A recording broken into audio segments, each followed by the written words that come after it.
What is up, guys? Today we're going to talk about some changes that are going to be happening to the Garage Quinn Motors channel. I've left some hints in previous videos talking about the direction that we're moving in. And as we gear up here and get closer to releasing the first episode of the slip angle, there's going to be some changes that are going to be made prior to that release. So, a couple updates in the meantime. I'm in my lovely 1998 Lexus LX 470. I've been detailing the RX-8 over the past few days, so I've been driving this back and forth to work. I really like it a lot. Honestly, this thing is fucking awesome for what it is, and given its age, it's really good shape. It drives really nice. It feels like a brand new car. Really quiet in here. I have one rattle to chase down that I hear in the rear over bumps, but other than that, no issues whatsoever. I just spent about $600 and change on a whole bunch of Toyota maintenance parts for it, so it's got 87,222 miles on it. I've put about 200 miles on it since taking receipt of it. And timing belt intervals are 90,000. It was not done prior to my ownership on this, so that's actually going to be the first project. We'll be documenting every build and every part of the build process and step of the way for that. So I'm tackling everything while I'm in there. So thermostat, radiator, hoses, all the belts, oil seals, etc. So we'll go over that. I haven't done it before on one of these, but we're just going to dive right in and we'll go through the whole install together. So that's going to happen, and then after that we'll be prepping it for the winter time. There is a little bit of minor spot rust here and there on the frames, but nothing bad.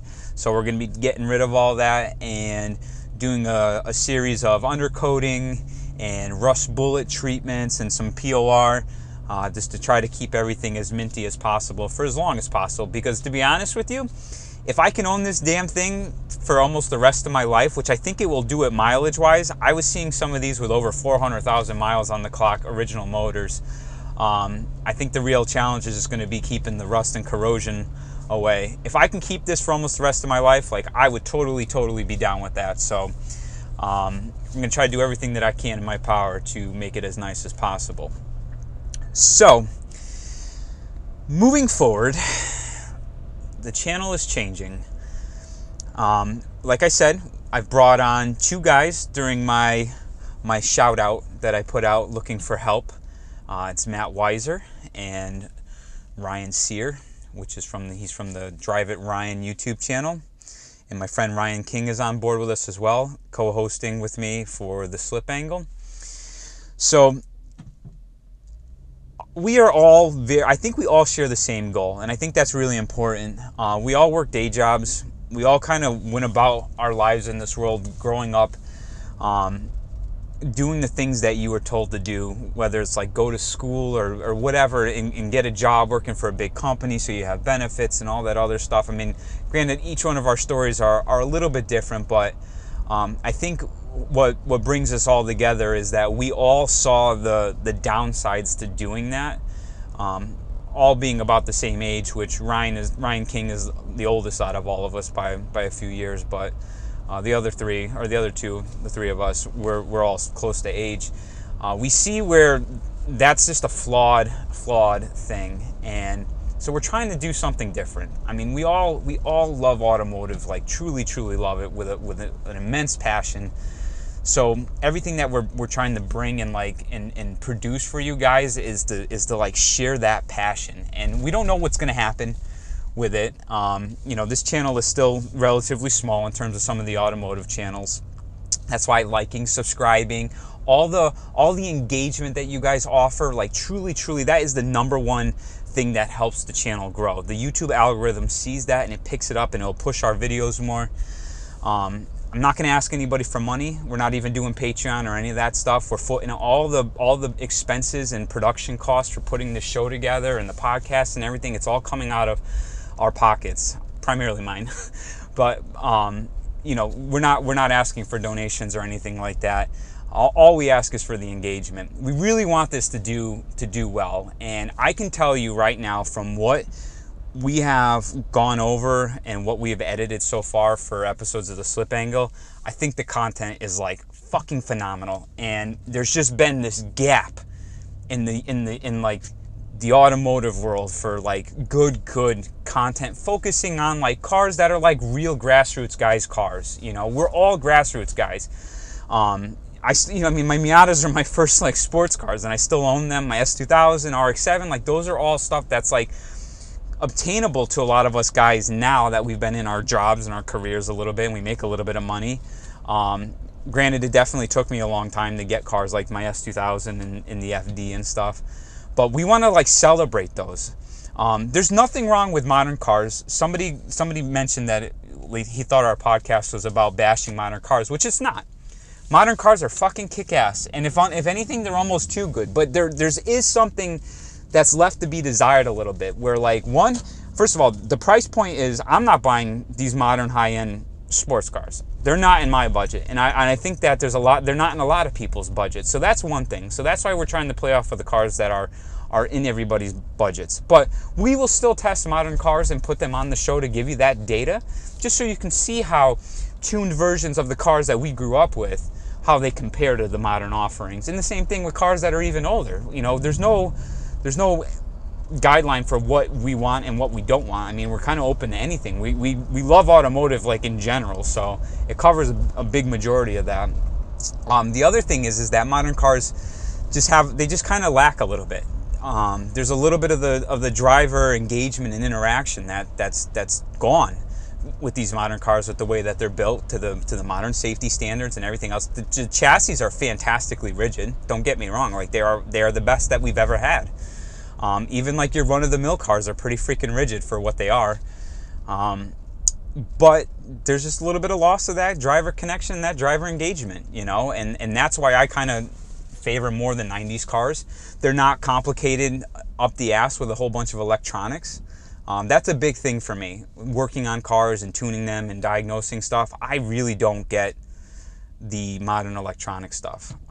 It really just deters me from them. So that's maybe why I sound a little bit more bent about modern sports cars. But other than that, though, I mean, they're freaking awesome. I drove that 991 GT3 I did a review on. That car was like phenomenal out of the box. Like, you didn't even have to, you could buy that car and not touch a thing on it, and it would be better than anything you could ever ask for. So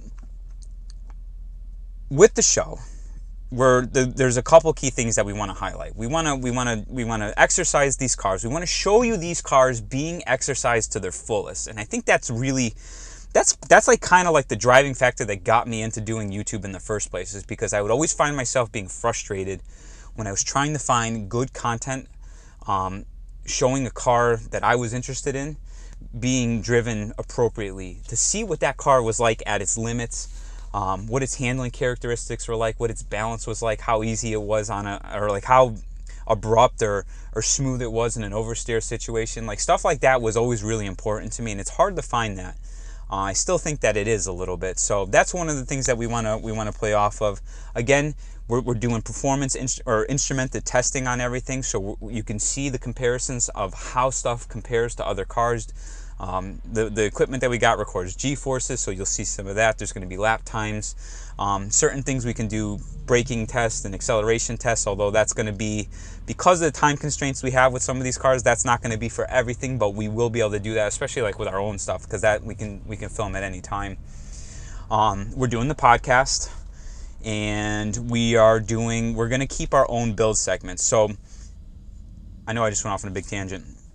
The channel is changing from Garage Quinn Motors. We decided on Slip Angle Media, and we think that's it's really representative of what we're trying to do for two reasons. One, because Slip Angle that's one of the most like important characteristics, at least to me, and I think the other guys involved too, of a car. I don't care about all-out grip anymore. I just want to know how that car is balanced when it's in a slide. I like being able to go fast and drive a car nice and tidy and have small slip angles, but if I want to like hoon and asshole the car around a little bit and do bigger slip angles, that's important also. So like really the most fun and purest form of driving to me is like when the car is achieving slip angles. So that's part of the name development there. And then media, because we're not just limiting it to like my shit and my stuff only. It's now going to be their stuff as well. So you're going to see their personal builds, and you're going to see us doing podcasts, and you're seeing us putting on the show the Slip Angle. So it's becoming an automotive media outlet, and we want it to be, we say it's an automotive media outlet for car enthusiasts by car enthusiasts, and we truly mean that. So that's why we're going with that name. The podcast, we didn't name the Slip Angle because there's actually already a podcast just called Slip Angle Podcast. Not the Slip Angle, but Slip Angle Podcast. So we didn't want to say the Slip Angle Podcast because we just thought that was like stepping on their toes and being a little bit too close. So we ended up settling on the Corded Tire. Again, fitting with the... Somebody said smoking tire, but nothing to do with Matt Fair. No way like even making a play on his podcast. Corded Tire being because a part of doing what we do, tires cord. And that's so doing a lot of slip angle stuff and drifting and hooning results in Corded Tire. So we thought that was very fitting. That podcast is about us talking about different automotive topics. The most recent one that we did was how grippy tires are taking away from the driving experience of like slower sports cars and stuff. And then we're also going to be utilizing that podcast to really like kind of nerd out on the data from like days of filming the Slip Angle. So we already filmed some of those episodes. We just didn't air them yet because we haven't aired those episodes of the Slip Angle. So they'll be following. If you really liked what you saw, you'll be able to nerd out and really hear our impressions a little bit more than what we were able to give while we were filming. Again, because we're fronting this out of our own pockets, we don't get a lot of track time with that. So like, we are limited, and we're trying to make the best use that we can when we're on track. So it doesn't mean that we can always like kind of hang out and really give you guys the full impressions of what we experienced when we were out on track with these cars. So keep that in mind. That's why we're kind of using the podcast segments to wrap that up and to really like give you the full, relay the full experience there.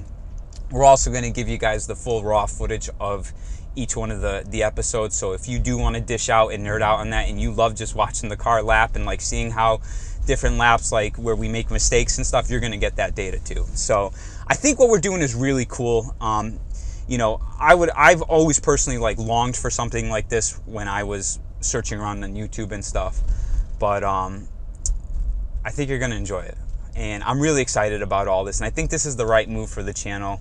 I have my hands in a whole bunch of things. I work a full-time job still.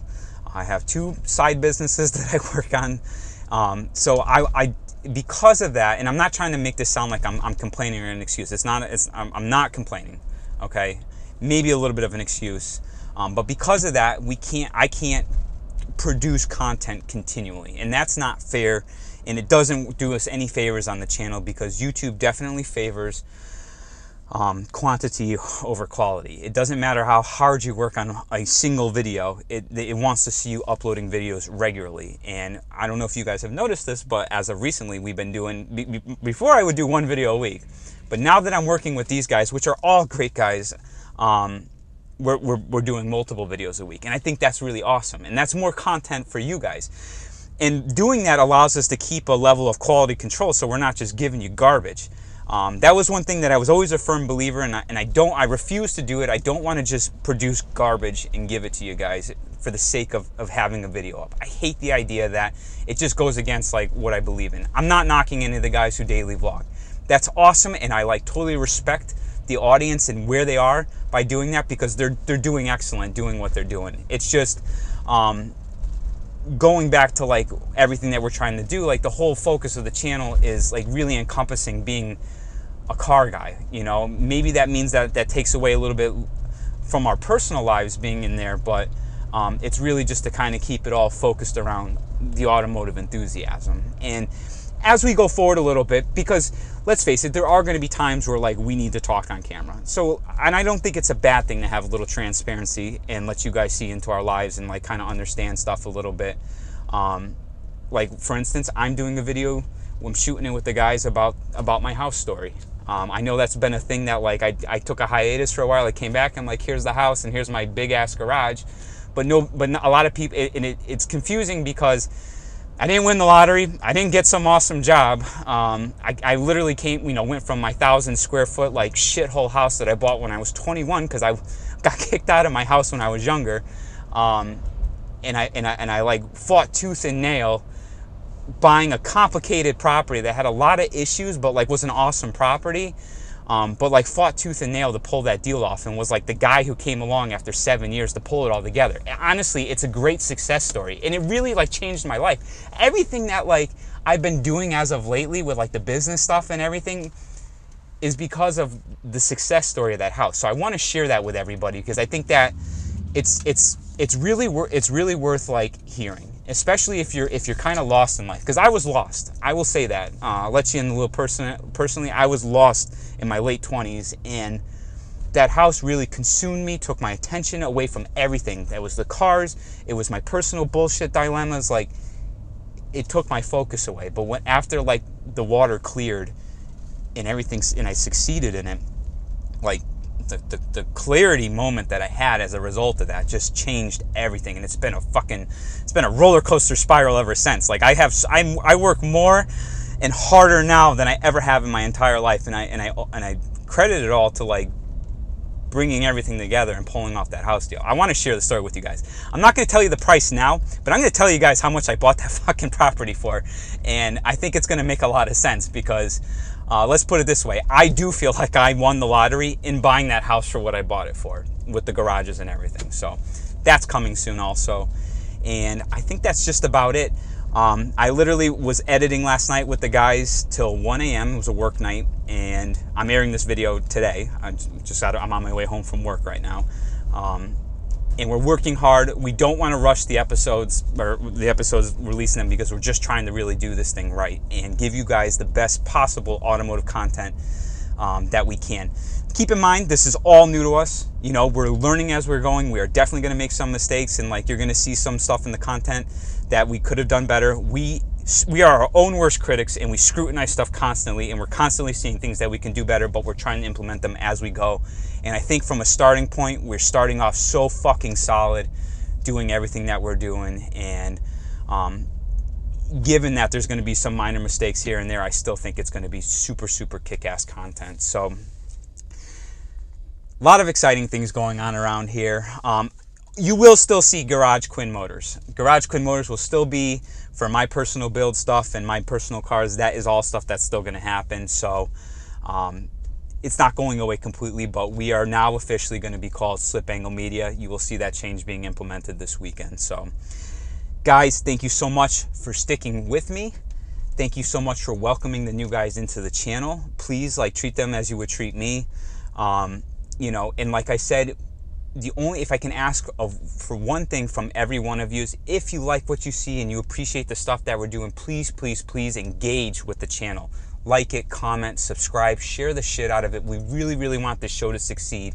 And if we get the engagements going from now until wintertime as we start airing these episodes, that's what's going to allow us to continue to produce the show. So it's very important that we get those engagements. Please just do that. I'm not going to ask you guys anybody for any money. We won't be doing that. So no Patreon stuff.